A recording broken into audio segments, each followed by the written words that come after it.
सादर प्रणाम। आज हम बात करने वाले हैं कोडिंग और नॉन कोडिंग डीएनए के बारे में कि कोडिंग डीएनए क्या होते हैं और नॉन कोडिंग डीएनए क्या होते हैं।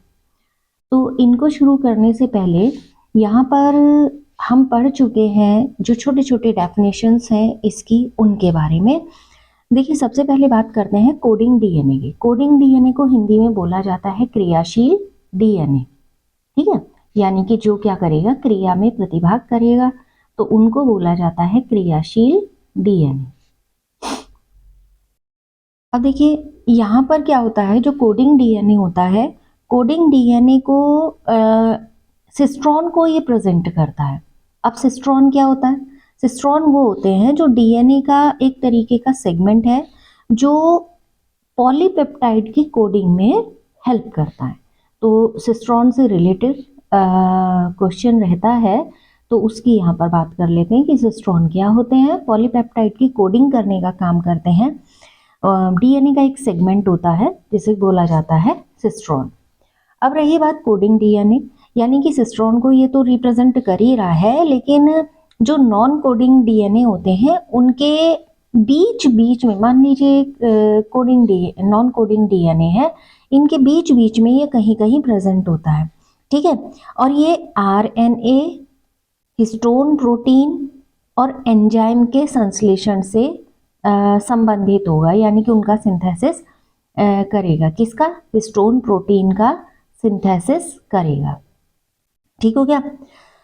अब रही बात, यहाँ पर कुछ एंजाइम भी होंगे जो इसमें संश्लेषण में यानी कि सिंथेसिस में पार्टिसिपेट करेंगे, यानी कि उनका भी सिंथेसिस यहाँ पर होगा। ये इसी से रिलेटेड है।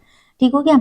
अब इसमें जितनी भी जेनेटिक इंफॉर्मेशन होती हैं वो सारी इस कोडिंग डीएनए में ही इकट्ठी होती हैं। देखिए, अभी तक जनरली हमने पढ़ा था कि जो डीएनए है उसमें हमारी आनुवंशिक सूचनाएं होती हैं, यानी कि जेनेटिक इंफॉर्मेशंस होती हैं, लेकिन वो कौन से में होती है, अगर उसको डिटेल हो जाए, कोडिंग में होती है, नॉन कोडिंग में होती है। तो कोडिंग डीएनए उसका भाग है जहां पर हमारी जितनी भी जेनेटिक इंफॉर्मेशन है वो यहाँ पर रहती हैं।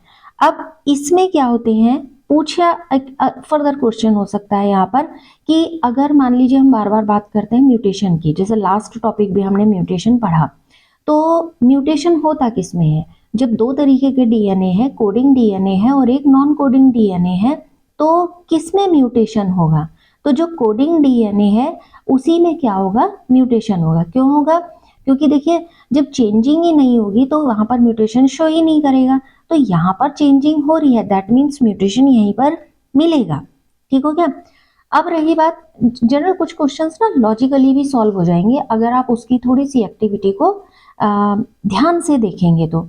दूसरी बात है नॉन कोडिंग डीएनए, यानी हिंदी में जिसको बोला जाता है निष्क्रिय डीएनए। देखिए, जितने भी यूकैरियोट्स होते हैं, यानी हिंदी में बोलते हैं उनको जिनमें केंद्रक होता है, या एडवांस सेल्स जिनको सुकेंद्रकीय बोलते हैं, जिनको जितने यूकैरियोट सेल होते हैं उनका जो मोस्टली भाग है, मोस्टली पार्ट ना तो जेनेटिक्स में पार्टिसिपेट करता है, ना किसी तरीके की सेल एक्टिविटी में पार्टिसिपेशन यहाँ पर करता है, और इसीलिए इनको क्या बोला जाता है, नॉन कोडिंग बोला जाता है। ठीक है, या इनएक्टिव बोला जाता है। जब कोई काम ही नहीं करना है तो क्या हो जाएंगे, वो इनएक्टिव ही रहेंगे। ठीक हो गया।